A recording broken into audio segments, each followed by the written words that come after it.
All right, so today we're gonna break down Barbecue Guys, their P&Ls, their financials, and if you don't know what Barbecue Guys is and why this even matter, is Barbecue Guys is one of the biggest high-ticket dropshipping stores that they don't have any retail showroom. They are in the barbecue space for so long, and they sell name brand barbecue brands, and they came out with their own lines of barbecue products. And this is like the clear example of what high-ticket dropshipping can be if you take it to the max, the max level. So let's just jump right into it. So this was kindly shared by some of our members inside our community. So thank you if you shared it with us. So this presentation will go over essentially the people in kind of like the company that Barbie Guys has built. So you can see Russ Wheeler, the CEO, they've a CFO, Chief Digital Officer, co-founder, partner, and finance officer. So they have just five here that are just presenting. But let's see, Velocity plus Barbecue Guys, a value add partnership. So it looks like they want to partner with Velocity, which is a unique blend of domain expertise and SPAC track record. So I'm not really sure what Velocity is, but it looks like they want to essentially partner with Velocity. Here's a transaction overview. So it says, you can see here's a share price illustration. Barbecue Guys at a glance. Largest e-commerce platform for higher end barbecue grills, grilling accessories, and outdoor kitchen products. 20+ year track record with 30% revenue growth from 2005 to 2020, and adjusted EBITDA margins currently at 11%. So they're operating at 11% net margins with their team. Expansive ecosystem for all things barbecue and beyond, with curated products, quality content, and expert reviews. You can see by category. You can see 2021 revenue, 70% of their brands. So all 70% of their sales are from other brands, that are not their own brands. These are their own brands that they came out with. And actually 30% of their sales come from their own brands. So it's actually quite impressive because as this grows over time, they don't really have to rely on selling other brands like Weber, Komodo Joe, Napoleon, Coyote, Traeger, Lynx, because these brands are good on paper, but having their own line of brands sets them apart. And it looks like I didn't actually know that they own Blaze now. Blaze.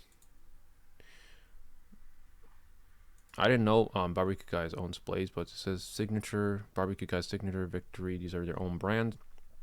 Industry, maybe they have a share or a stake into Blaze Grills. Industry pioneer with profitable growth. You see how they kind of started. Mike and Ladina founded a grill store in Moore in Louisiana. Launched Shopper's Choice, which was the website name. And then Blaze introduced the company's first own brand. So looks like Blaze did play a huge role inside Barbecue Guys. Gap for premium products at a more compelling price point. Rebranded Barbecue Guys in 2019 and strategically concentrated website traffic, 17 million website visits in 2019. Barbecue Guys acquired by Brand Velocity Partners, which looks like an investing partner, like we saw right here, Velocity. Investor groups include Archie, I don't really know what that is. Russ Wheeler joins the CEO in August 2020. Acquired PCM to enhance vertical integration.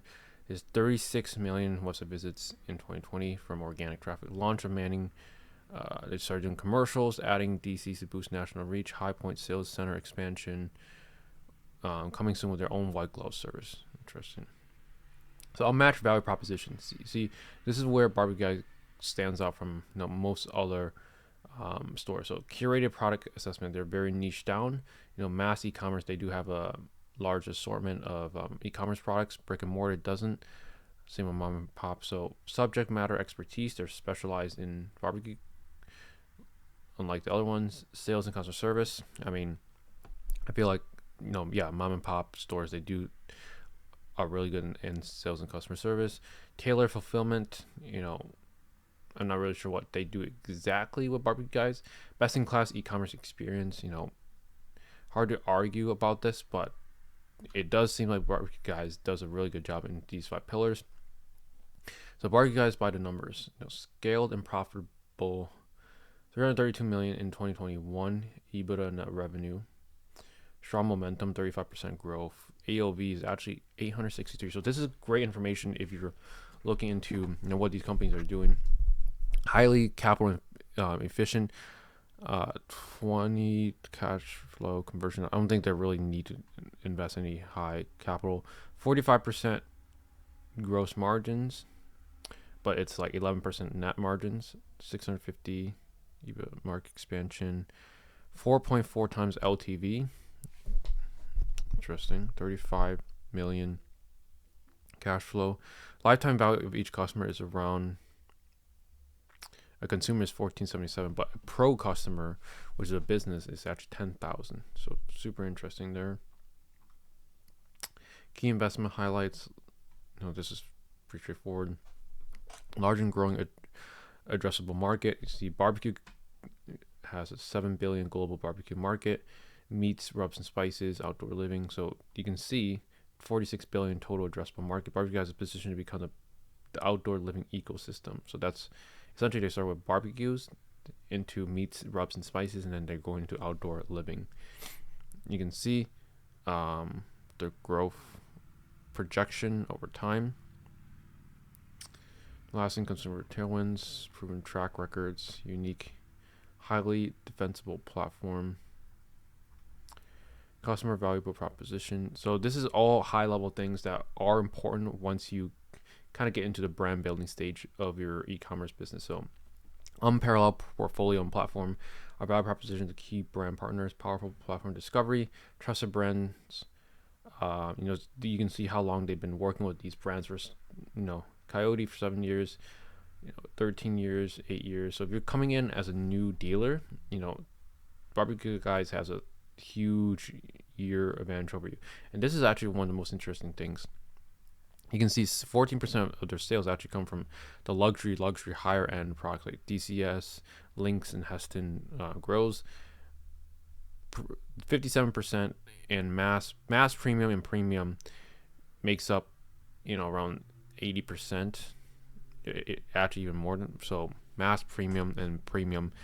Napoleon, Trader, Weber. This price point, I'd say 1,000 to 5,000 is the mass market premium, and 14% of sales comes from the higher end, higher luxury, and then 1% of their sales comes from economy, which is, to be expected because they're not really tailored towards that. The AOV was 863. Data-driven growth engine. So all this is super interesting. I would highly encourage you guys to take a look. Total visits. This is by millions. So they're increasing traffic year over year. Brand building strategy. So they formalize relationships with several BBQGuys investors to be faces, personalities, and marketing strategy. So the entire Manning family, the first family football art brand. So they hire brand ambassadors. Public ready leadership team. Track record of success. Strategic institution.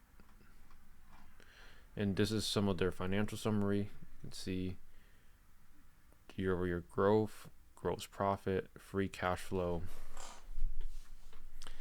All this is like very high-level stuff, which I don't even know if I even want to grow a business this big, because this is a lot of hiring, and to be honest, this is all intriguing to me, for sure.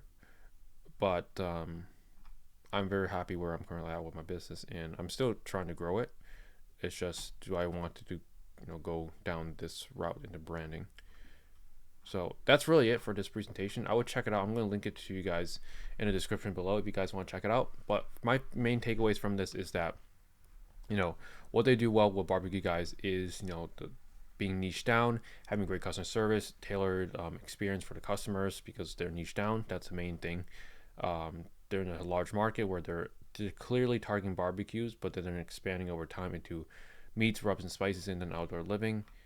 And then, some other things like this is also very interesting, how much of their sales come from what brands, and kind of like, mass premium versus luxury in terms of their sales. So I would check this out if you are kind of already running a high-ticket dropshipping store for a little while. This can kind of give you some new ideas in terms of how to position your store for success long term if you want to grow that big. By getting many questions, let me know, and I'll see you guys in the next video.